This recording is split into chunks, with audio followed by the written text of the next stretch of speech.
2 block का आवंटन हुआ था छत्तीसगढ़ मिनरल डेवलपमेंट कॉरपोरेशन के लिए और उसका 1 ब्लॉक बीजेपी के अध्यक्ष नितिन गडकरी के सहयोगी को दिया गया है और इस पर सीएजी का रिपोर्ट भी आया है कि is it not the fact that every allotment of the coal block carried a stamp of approval of Shri Manmohan Singh as the coal minister.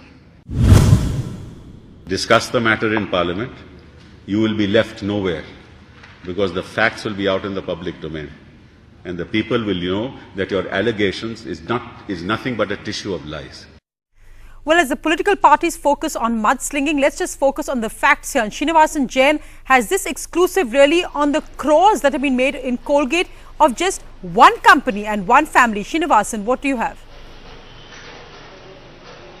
Thanks very much indeed, Sonia. For the first time now, we've managed to establish what the CBI has suspected all along. That it's not just about companies that were allotted coal blocks wrongly and which lied about their true net worth to get these blocks, but how did companies and the politicians behind them actually profit from it?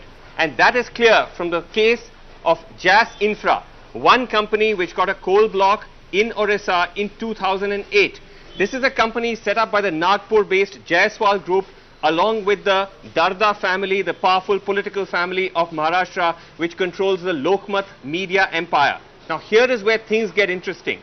2 years later, in 2010, the Darda family on their own, which is Vijay and his brother Rajendra Darda, along with their 2 sons, form a company called Asera Banka Power Private Limited.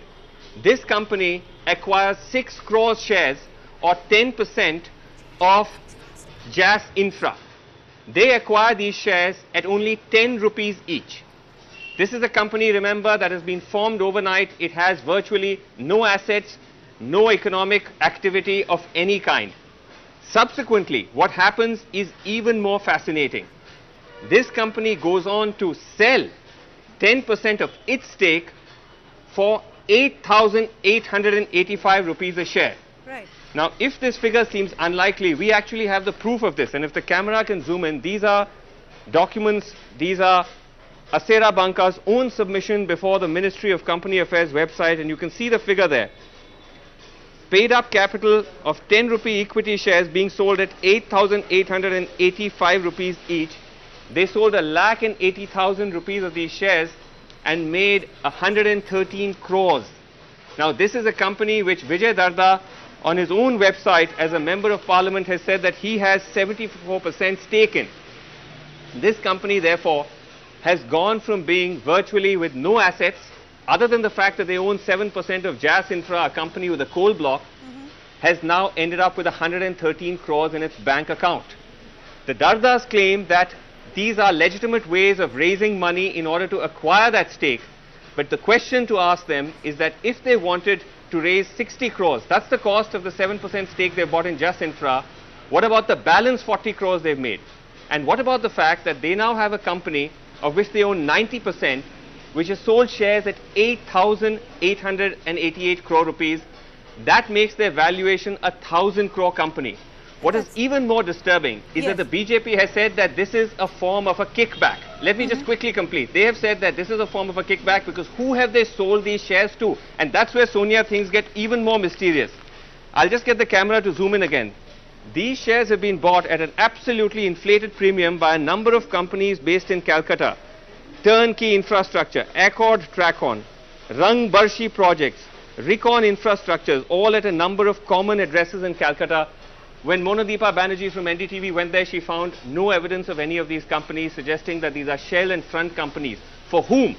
This is the question that now is being asked of the Dardas. Who would want to do them such a huge favor to actually buy shares, 10 rupee shares at almost 9,000 rupees? We're not here implying corruption.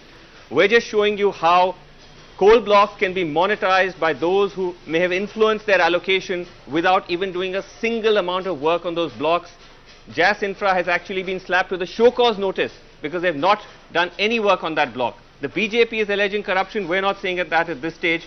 But as NDTV reported earlier, this is what the CBI is now focusing on, about how these blocks could actually have been monetized, hundreds of crores of rupees earned by these companies and these politicians. And as but this shown, is on a day. Srinivasan, Sonia, it's virtually, I think the point you made is virtually out of thin air. There's nothing to explain why this share bought for 10 rupees is sold for this premium of thousands. Nothing to explain who bought these shares. So the big questions raised there, what really need to be investigated, clearly shows exactly how the modus operandi worked on making crores out of nothing, windfall gains, as CAG put it. Just to point out, Srinivasan, sadly the political debate now seems to have been reduced not about what actually happened and how to fix that, but how to compete. I mean, we've seen the Congress has now gone on the offensive on Ajay Sancheti, a key aide of Nitin Gadkari, now also BJP Rajya Sabha MP. Is there any fact, that allegation, because they are basing it on the fact that CAG had actually said that the Chhattisgarh government had lost 1,000 crores by again virtually two adjacent coal blocks with completely different rates. Explain that to us.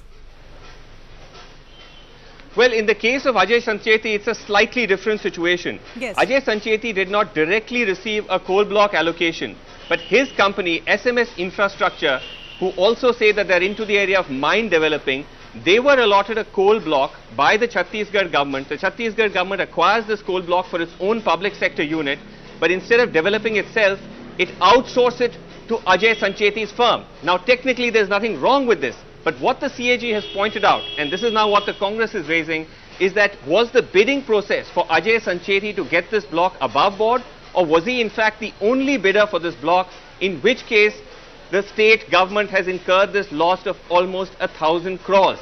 Now, the other question being raised is, does Ajay Sancheti's firm, which otherwise is involved in the process of infrastructure, they're into building roads and highways and toll plazas, what experience do they have to actually mine and develop a coal block? And therefore, what's the basis for Ajay Sancheti, who's said to be close to the BJP, he's said to be close to BJP President Nitin Gadkari, getting this contract from a BJP-led government in Chhattisgarh? So to that extent, I think, moving the political rhetoric aside, there are valid questions to be asked about that particular allocation as well, but also big questions now before the Congress, particularly now before the Darda family, whose attempt or ability to monetize a coal block, a single coal block, for almost 100 crore rupees will confront them with some very tough questions.